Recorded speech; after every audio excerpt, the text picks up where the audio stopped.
Something to hide. What's your response to that? I have nothing to hide. I've been exonerated. I have nothing to do with Jeffrey Epstein. They went in hoping that they'd find it and found just the opposite. I've been totally exonerated. In fact, Jeffrey Epstein was fighting that I don't get elected with some author, a sleazebag, by the way.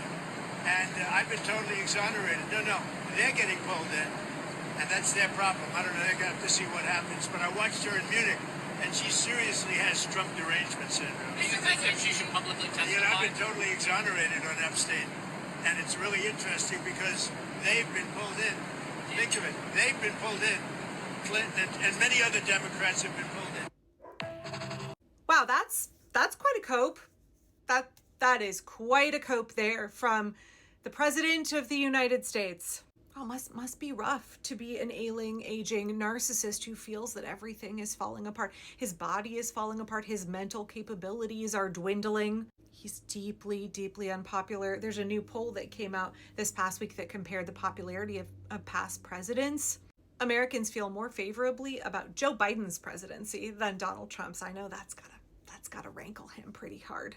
And all of this Epstein stuff, which we now see is purely just projection, right? All of the times he was saying that he campaigned on releasing the Epstein Files, he got all of his base, QAnon, MAGA, to believe that there was some cabal run by Bill and Hillary Clinton.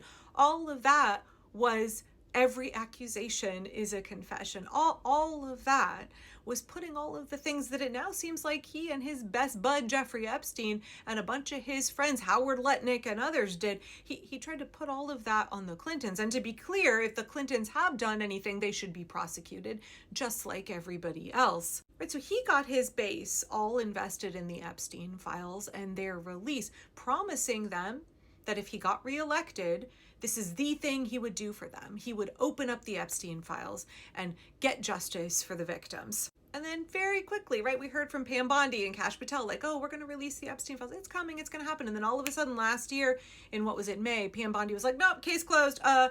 Nothing to see here. And we found out at that point in time that the FBI had redacted Donald Trump's name many times from the files. Right? In May of last year, we heard Pam Bondi saying, no, actually, you know what? Nothing to release here. What files? We don't need to release any files. But his whole base was like, are you fucking kidding me? This is what you promised us. This is why we voted for you. And so public pressure began to mount. And this is what I mean when I say the people have the power, right? The Department of Justice, elected officials on their own, nobody on either side of the aisle was going to get justice for Jeffrey Epstein's victims, with the exception of a few people who've been pushing over the years. This is something that nobody in government wanted to touch with a 10-foot fucking pole, right? And it was us, the American people, on both sides of the aisle, pushing and pushing and pushing, that has gotten us to this point where we are today. If it had not been for overwhelming public pressure from all across the political spectrum, sustained public pressure, I don't think that we would be where we are today. And now that momentum has built to a point that, like, this is a runaway train and Donald Trump can't stop it. He's been trying for months to stop it. He called his own base stupid. He started calling the Epstein Files a hoax after campaigning for years on releasing the Epstein Files. Suddenly, he started calling it a hoax. Over a series of months, he said shit like this, desperately trying to convince his base and everybody else just to move along, just pretend that this didn't happen. Let's just forget about it. We're not fucking forgetting about it. But he tried with shit like this. I know you want to move past all this intrigue over the Epstein Files, but I do want to ask you to clarify something you said this morning. You said this was all a hoax. Has your Attorney General told you this was a hoax? What evidence have you seen? No, it's not the Attorney General. No, I know it's a hoax. It's started by Democrats. It's been run by the Democrats for 4 years. You had Christopher Wray and these characters and Comey before him. And it's a bad group. It started, actually, look at the Steele dossier that turned out to be a total hoax. The 51 agents, the intelligence, so-called intelligence agents, it was a hoax. It's all been a big hoax. It's perpetrated by the Democrats. And some stupid Republicans and foolish Republicans fall into the net. And so they try and do the Democrats' work.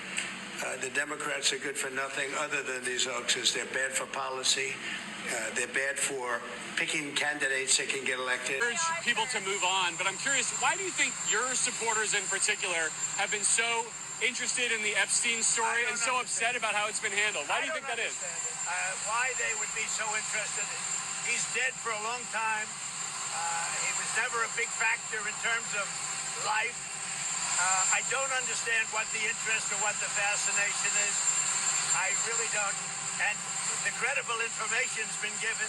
Don't forget, we went through years of the Mueller witch hunt and all of the different things, the Steele dossier, which was all fake. All that information was fake. But I don't understand why the Jeffrey Epstein case would be of interest to anybody. It's pretty boring stuff. It's sordid, but it's boring.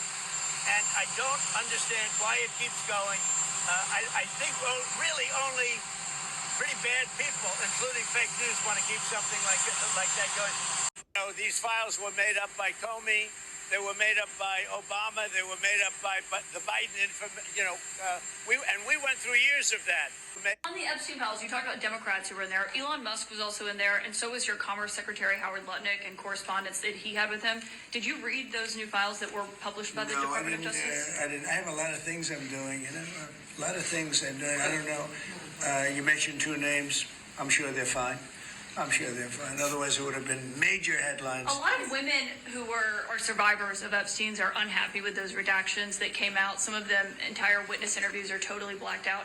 Do you think that they should be more transparent? They thought they released too much. I heard that, and you tell me something else. No, I think it's really time for the country to get onto something else. Really, now that nothing came out about me, other than there was a conspiracy against me, literally, by Epstein and other people. Sure. But I think it's time now for the country to maybe get onto something else. But what would you say to people like who feel like they haven't gotten justice, Mr. President? Something that people care about. What did you say? Go ahead, CNN. What would you say to the survivors who feel like they haven't gotten justice? You are the worst reporter. No wonder CNN has no ratings because of people like you. She's a young woman. I don't think I've ever seen you smile. I've known you for 10 years.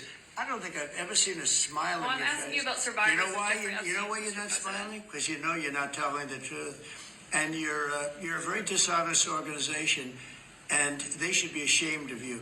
These are survivors of a sexual abuse. So this has been the last several months of Donald Trump insisting it's a hoax, calling his own supporters stupid, calling Republican members of Congress stupid, calling reporters names, impugning their character because they dare to question him and they won't let it go. He's really mad that people won't just let it go and stop uncovering the crimes that he likely committed against women and girls. And please understand that the trafficking and abuse, that's just the tip of the iceberg. It's the influence peddling. It's the corruption. It's the controlling levers of government and financial institutions. That's where the bulk of this is going to lead, I think.